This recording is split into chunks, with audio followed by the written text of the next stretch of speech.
Good day, grade 3 learners. Welcome to our lesson for Mathematics 3, Quarter 3, Week 2, Day 3. Our topic for today is reading and interpreting data in a bar graph. Before we begin, please don't forget to like, share, and subscribe. Thank you.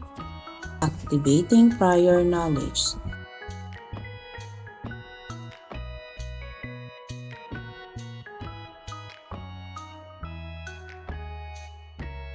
Today, I will present the 3 bar graphs that we constructed yesterday.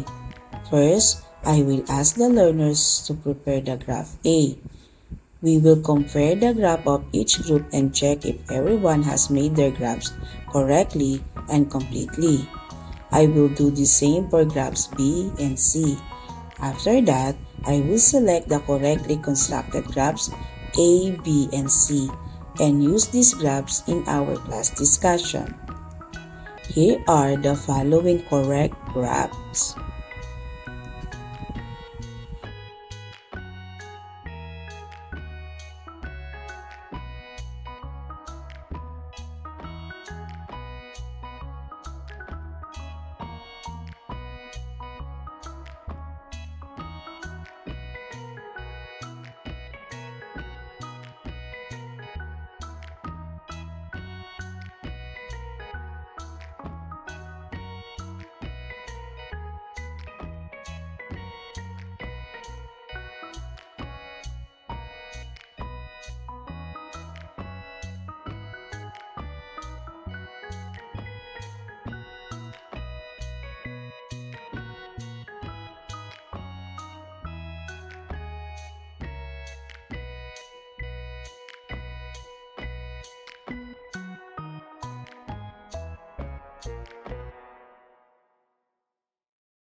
Lesson Purpose Intention.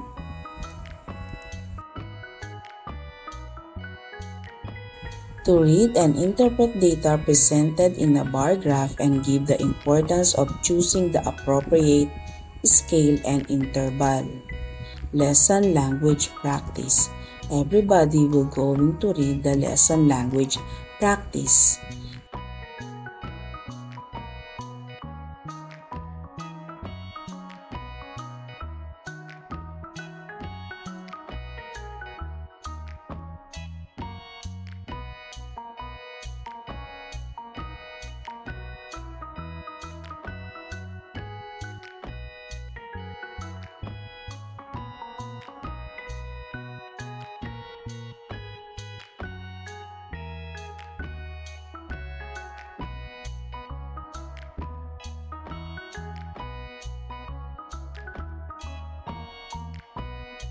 Developing understanding of the key idea STEM. Discuss the answer to the question in last A. Number 3. When you have finished constructing the graphs, answer the following question.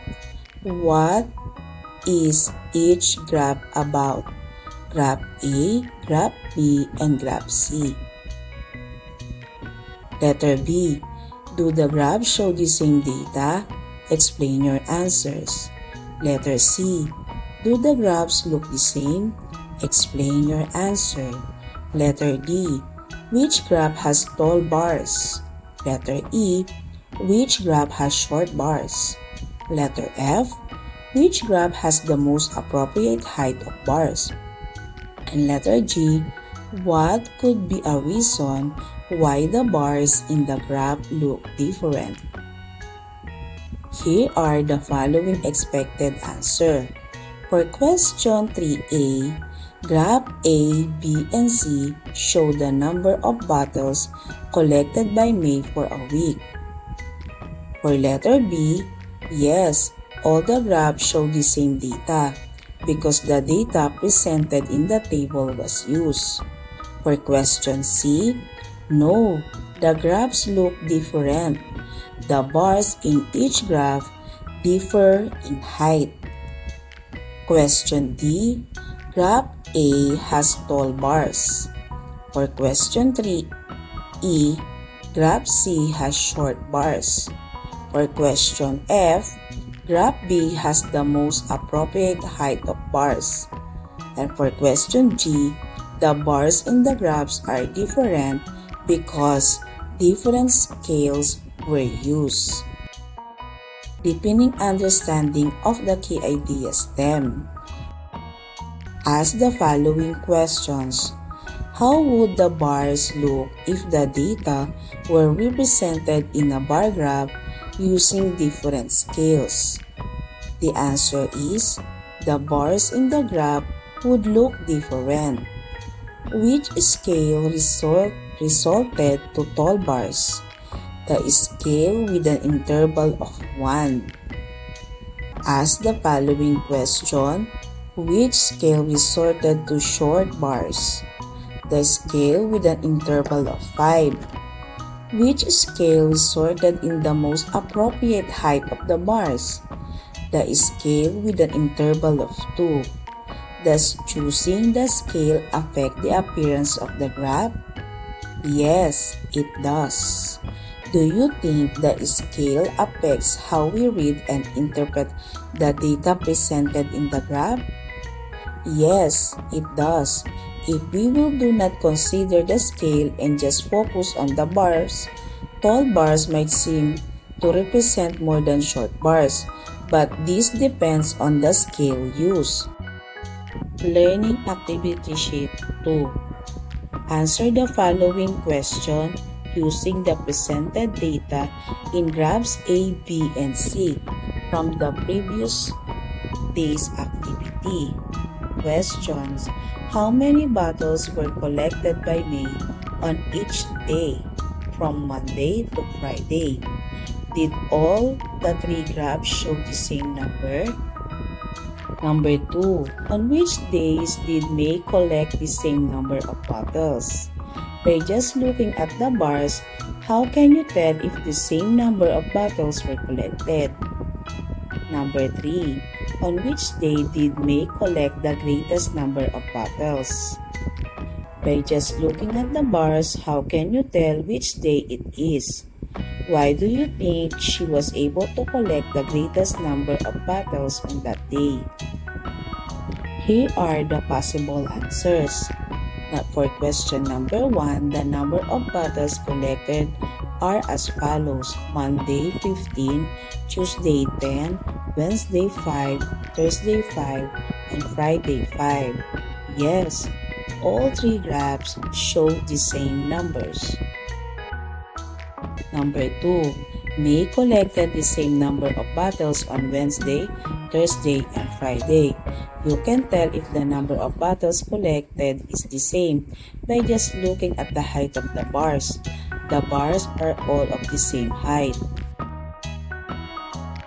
Number 3. May collected the greatest number of bottles on Monday.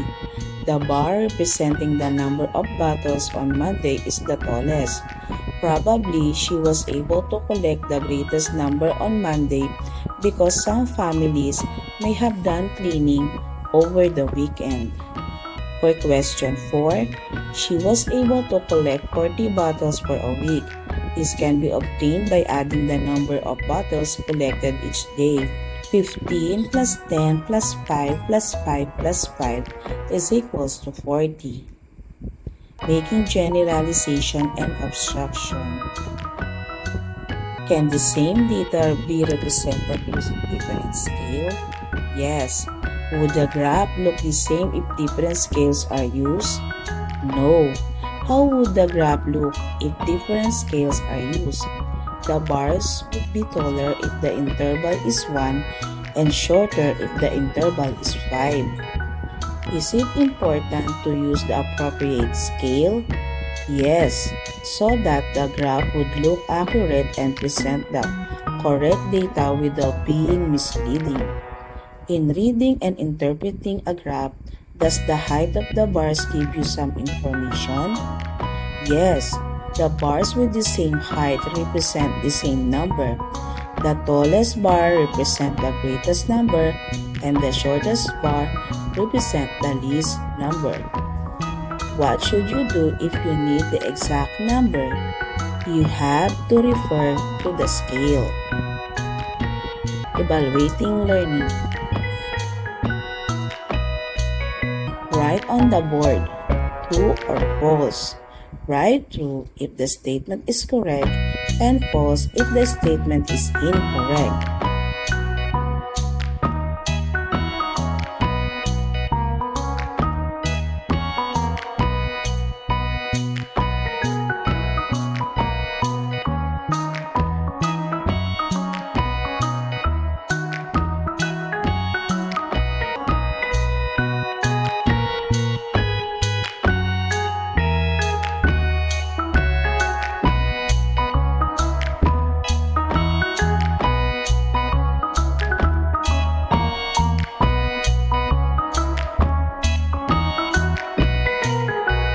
Here are the correct answers.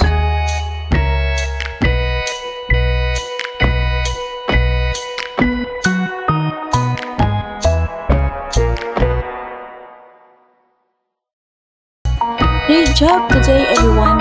You listened well, shared your thoughts, and worked hard. Keep up the good work!